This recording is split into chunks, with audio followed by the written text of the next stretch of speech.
Good afternoon, everybody, and a very warm welcome to this slightly strange occasion, one perhaps that we didn't imagine that we would be doing at this point in somebody's life, but a moment to treasure, to give thanks, and to celebrate the life of our dear brother Steve. My name is Kat. I am the spiritual care chaplain of the Pilgrims Hospices. And it was my utter privilege to have been with Steve, his family and his friends when he came into us, and to have been there when he died as well. It was a special moment for me, and so, please be assured that I share in your grief as well. Steve, this gathering, quite rightly so, may feel a bit different from other services or funerals that you've attended. But it is hoped that whatever your own personal, spiritual or religious beliefs, that you feel comfortable here as we acknowledge the bond that we share in being touched by Steve's life. So to begin these memories, I'd like to invite Jen to come and speak.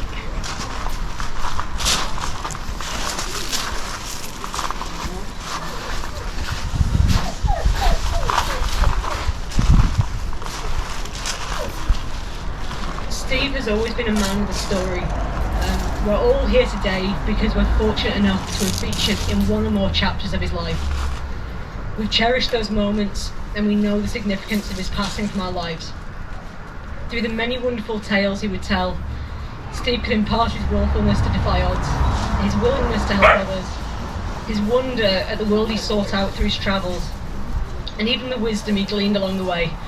And yes, wisdom does include the things you shouldn't try twice. Steve's mother, Judy, can attest to that, with all the hospital calls that she's received over the years. And we can too, for all the times we've cried with laughter at the silly things we've done together and somehow gotten away with. On every occasion, Steve has always had a cheeky smile, and on some he even took precautions and wore his safety flip-flops. But most of all, I think the greatest wisdom that Steve shared was his attitude to life and the people around him. Thank you for everything. I love you and miss you.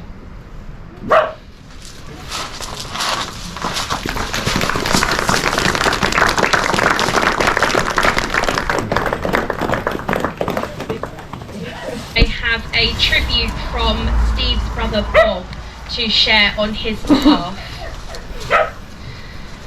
For those of you who are here, and to those who were unfortunately able to make it, we are all in the same boat, or is a kite probably more fitting. Steve touched each and every person he met in a way that was impossible to ignore. He left us with a little piece of himself firmly attached to each of our hearts. From the very earliest memories I have, Steve was always an individual. He was always his own person, despite what life threw at him. He had his ups and downs, as we all do, but he was always true to himself. Growing up, he had the most inquiring mind, and with that came an incredible ability to solve practical problems. I can remember clearly how we would sit for hours tinkering with things, whether it was a Meccano set and getting to grips with the mechanics of how it worked, or stripping our bicycles down to spare parts and rebuilding it from the ground, with almost never having an excess nuts and bolts lying about the place. And it was this inquisitive nature which was nurtured and grew into the problem-solving, hands-on person you all knew. So next, Caroline is going to come and read a poem for us.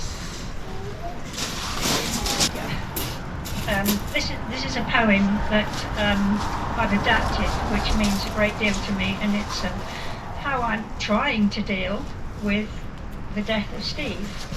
It's called Death is Nothing at All. I have only slipped into the next room. I am still me, and you are still you. Whatever we were to each other, we still are. Call me by my old familiar names. Speak to me in the same way you always used to. Don't be sad in your tone. Laugh as we always laughed at the silly little jokes we enjoyed together. Play, smile and think of me. Life means all that it ever meant before. It is the same as it ever was. I have just slipped into the next room. Speak my name as freely as before, without sadness or regret. What is death but a passing of life? Just because I am out of sight, I should not be out of mind. I am waiting for you for an interval, sometime just around the corner. All is well, nothing is lost. One brief moment, and all will be as it was before. Next, I'd like to invite Rupert.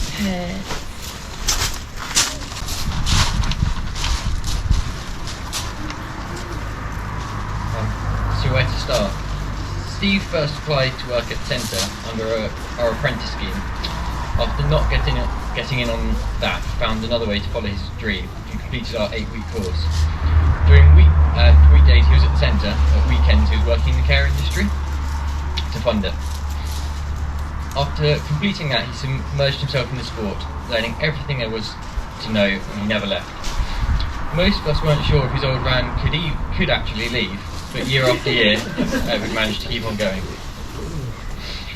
Steve used his teaching skills to travel the world. He first came out on a Brazil trip, which I was lucky enough to go on him with.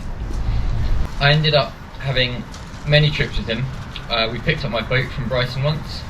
When the ignition wouldn't work, we ended up starting it with a screwdriver before zigzagging our way back to Camber and then beaching it on the sandbank by the river. Even then Steve saw the good points. This was an easy opportunity to give us a clean scrub clean, which is weird when you look back on Steve's old cleaning habits. If there were more people like Steve, then the world would be a better and happier place.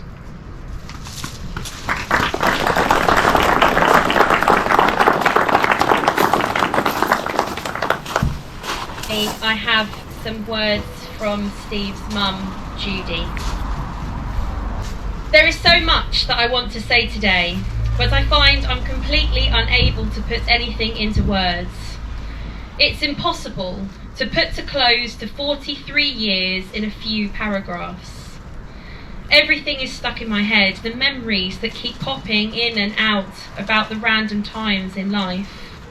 The moments, like the time when he was around 2 when he experienced his first Johannesburg thunderstorm.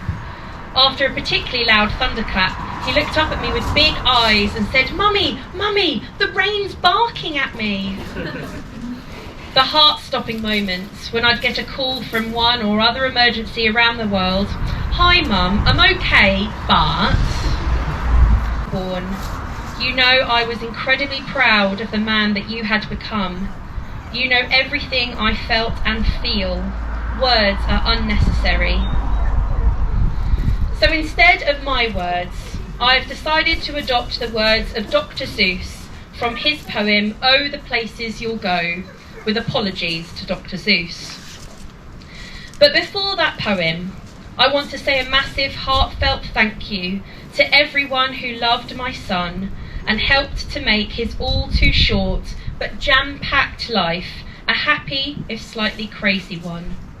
There are far too many names to name, but you know who you are.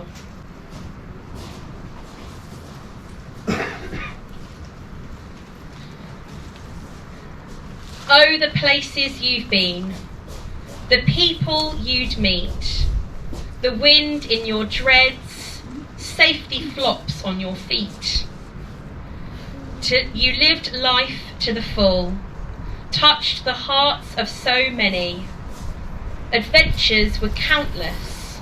Regrets? No, not any. So one final time in the ocean you'll fly. It's heartbreaking having to say this goodbye.